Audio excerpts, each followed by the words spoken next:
Just get started.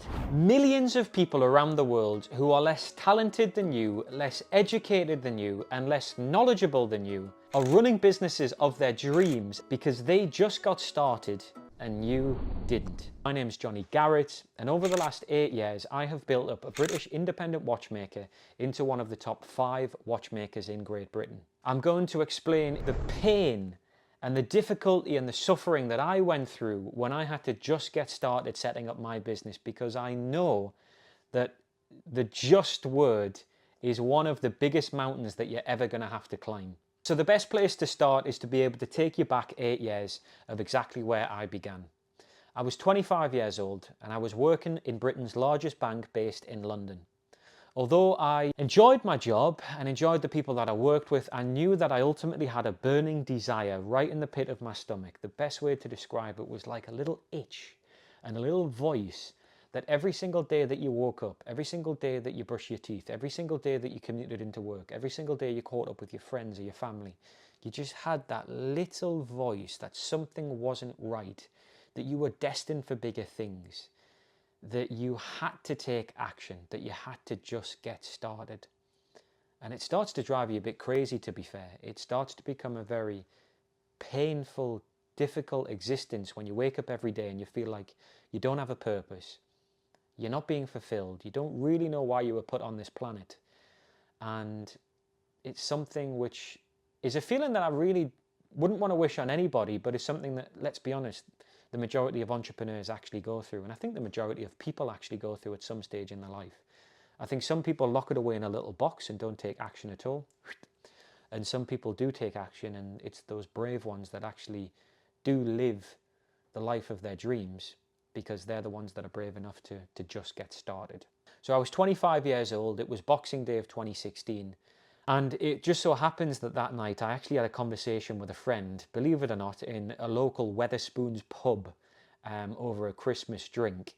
And he told me about a crowdfunding platform called Kickstarter. And when I learned about Kickstarter, I knew that this was the platform that would allow me to be able to take pre-orders for my product and ultimately be the platform that would kickstart my business into action. And that's exactly what I did. From that day forward, that was the turning point for me to take very small baby steps towards just getting started. But I needed to feel that pain. And that leads me to my first point, and that is to stop waiting for the perfect moment. The reality is that there is no perfect moment. You can manifest it, you can meditate on it, you can do everything you possibly can for the universe to try and bring it your way. And I do believe in all of those things, but if you don't get out there and get after life and just get started, it's never going to happen for you. And as I said earlier, the difference between all these people who are running big successful companies, or even small companies that allow them to be able to fund their lifestyle, but they do what they love, is because they saw an opportunity and they just got started. So the perfect moment doesn't exist, but what I will say is you should be writing things down. You should be journaling.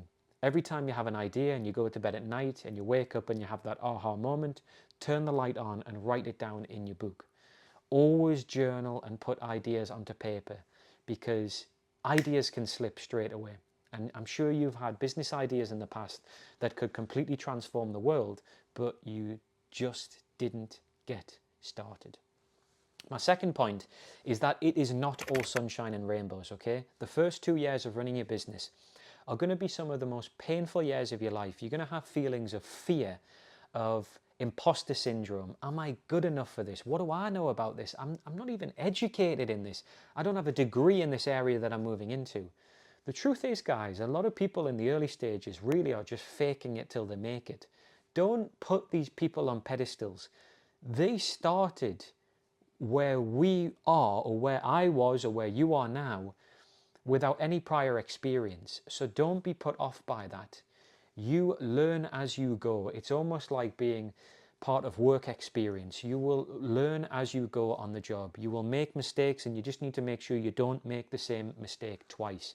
But you have to be aware that it is not all sunshine and rainbows. But what I will say is, as soon as you have the vehicle in place, whether it be the product, being the coach, the teacher, the mentor that you want to do, you'll wake up every day with a sort of inner smile. You'll wake up every day knowing that you are finally taking your life one step closer to building your dream, rather than going into work and helping get someone else's dream closer to fulfilling what they want to do. So it's a really beautiful moment where you finally find what you want to do and you just get started. My third point is one of my favorite quotes, and it says, if you can see it in your mind, you can hold it in your hands. And what I mean by that is you need to be able to get to such a detailed visualization and state of mind as to the business that you want to set up. You should be creating a vision board of exactly what you want your life and your business to look like. It needs to be detailed. It needs to physically describe exactly the place you're going to be running the business, the climate that it's going to be like, how many employees you're going to have. It needs to talk about whether it's going to be a big business or a small business. Is it going to be a business that's on every single high street around the world? What sector is it going to be in? Then go right into the product. How do you want the customer to feel when they unbox it? Right down to the smells, the feeling of the paper.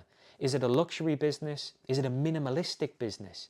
Is it a customer service led business? Think about the logo, think about the branding, the colors, the tone of voice. What kind of brand and what kind of impact do you want your life and your business to have on the planet? Make sure you visualize it, almost like a scrapbook. Don't be afraid to pull images out of magazines and stick it all on there.